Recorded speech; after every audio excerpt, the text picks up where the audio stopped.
They say love is what remains after the lies have faded. But what if the lies were the only thing holding the love together? This isn't a story about heartbreak. It's a story about discovery, about the moment a woman realized the man she loved wasn't hers to lose, because he'd already given himself away. And when the truth finally surfaced, she didn't vanish. She simply became something he could never escape. This is Magenta Rose Confessions, where love, lies, and loss intertwine. Magenta Rose presents the letters he made her write. When I disappeared, I didn't vanish. I simply stopped being the woman he wanted me to be. Michael thought he knew me, but he only ever saw what I allowed him to. For 3 years, I built a life around his laughter, his touch, his promises. I believed in them until the day I found out who he was when I wasn't looking, until 8 months ago.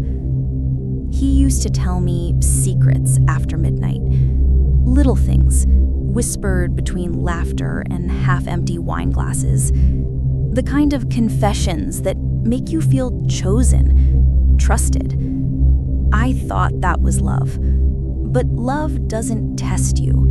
It doesn't measure how much truth you can stand before you start to break. Looking back, I see it now. He wasn't sharing himself with me, he was studying me. Every story, every apology, every touch, a rehearsal, a script written to make me believe in the version of him he wanted me to see. By the time I realized that, it was already too late. The stage lights were on, and I was just another line in his performance. We worked in the same building, different floors, different worlds. He was a corporate trader with a charming grin, and I was the woman who stayed up too late drafting contracts for other people's sins. Aaron Weller, my boss, saw everything. He always did. He had a gift for uncovering what others buried. The day Aaron called me into his office, I thought it was just another one of his games. He liked to play with fear, to twist compliments into threats, to see how far he could push before someone broke. So when he told me to close the door, I braced myself for the usual performance. The low voice, the slow smile, the reminder that he always knew more than he should. But this time, he didn't circle me like a predator. He just looked at me, almost with pity. "It's about Michael," he said. I remember laughing, because what could a man like Aaron Weller possibly know about love, about us? Then he turned his monitor toward me, and in that moment, the world shifted. Names, transfers, accounts I'd never seen. My name, his name, linked in ways that made no sense. He spoke softly, almost kindly, as he told me what Michael had done. Side deals, hidden money, theft. I told myself it couldn't be true, that there was an explanation, that Aaron was just trying to hurt me the way he hurt everyone. But then he smiled, that same slow, satisfied smile, and said something I'll never forget. He's not just stealing from his company, he's stealing from you, too. I didn't understand what Aaron meant, not until he turned the screen again. Messages, dozens of them. Late-night exchanges that used to be mine. Times, places, words that sounded too familiar because I'd written some of them once in another life. Then the photos. I remember the silence first. The sound of my own heartbeat was louder than his voice. The way Michael looked at him, like he found something sacred in the ruin of his own lies. I couldn't breathe, couldn't speak. The room felt smaller, the air heavier, like I was the last person alive in a world that had already ended. For over a year, they had been playing me, one to my face, the other in my bed. Aaron leaned back in his chair, pleased with himself. He spoke slowly, savoring every word.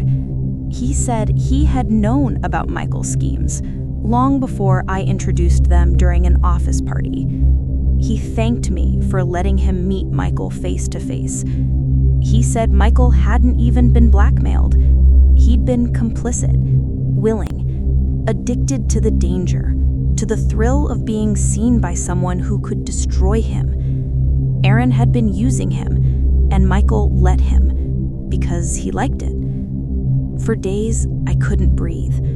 I would watch Michael sleep beside me and wonder if his dreams were of me or of him. He'd touch my face like I was fragile, and I'd touch his chest like I was trying to find a heartbeat that still belonged to me. When he smiled, I smiled back. When he lied, I pretended not to notice. But I noticed everything. The change in his eyes, the tension in his jaw when his phone buzzed, the new cologne, the one I hadn't bought him. So I made my choice. If they could play a game, so could I, and both of them would pay. It took months before I was ready to see him, Aaron Weller, the man who smiled at me in the office and whispered to my partner at night. He wasn't just Michael's lover. He was his accomplice, the one who had found out about the money, the one who turned it into leverage, blackmail disguised as desire. The night I went to Aaron's apartment, the man was dressed like temptation itself, polished, confident, reeking of the same arrogance that ruined us all. Did he know I was coming, or was he expecting some other victim of his wicked games? He let me in without question, without hesitation. After all, it wasn't my first time coming there. I wasn't really planning anything. Not really. I didn't bring a weapon to his house, just questions and a watch. Aaron's old watch, the one he had lost 2 months earlier at an office retreat. I had gotten him an exact copy as a replacement, a gift. He had accepted the new one without pause. That was the way it was with Aaron. He expected people to stay on their knees, even as he slapped them in the face. Why did I bring that watch with me that night? Because I wasn't sure whether or not I would need it. Because depending on the answers I got, I would either toss it or bury it. Aaron answered every question I asked, cruelly, honestly. He told me about the money, the nights, the promises. I asked him why. Why Michael? Why me? He shrugged, said love was complicated, said guilt was worse. He said Michael begged him to keep his secret, not because he didn't want to get caught by his company, but because Michael didn't want me to find out about them, that he didn't want what they had to end. That's when I stopped crying, stopped shaking, stopped caring. Silence has a weight, and that night it felt like I was drowning in it. When I looked down, the blood on my hands felt colder than I imagined. I didn't mean it to happen that way, but maybe I did.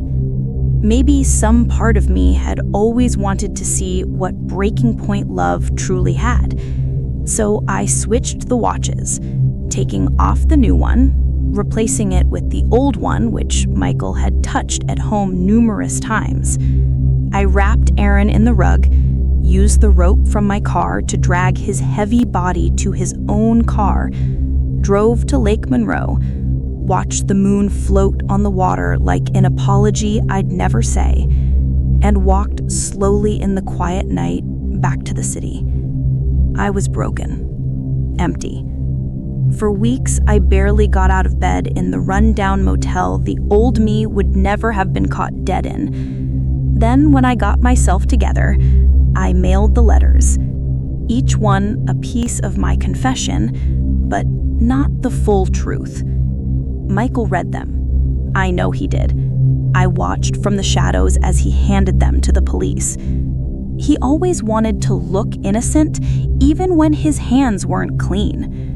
When the detective came to question him, I saw the relief in his eyes. The same relief I used to feel when he lied to me and I pretended to believe him. But he doesn't get to be the victim anymore. Not when he was the reason I lost everything. My job, my name, my sanity, my heart. Aaron's gone, and so is the woman I used to be. Now there's just this dead version of me and the game I created. He thinks the letters are haunting him, that I'm still out there somewhere, lost or broken. He's right, but not in the way he thinks.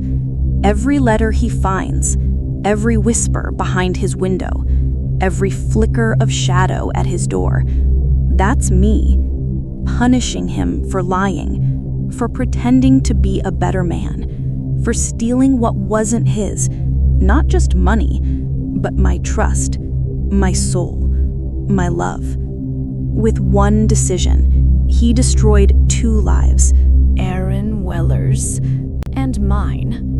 So now he'll spend the rest of his nights wondering which ghost loves him more, the one he betrayed or the one he buried. Maybe I never stopped loving him. Maybe I can't let go of the promises we made to each other.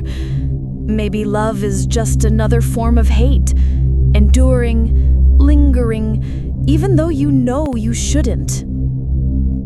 The police stopped looking for Lila months ago, but Michael never stopped finding her.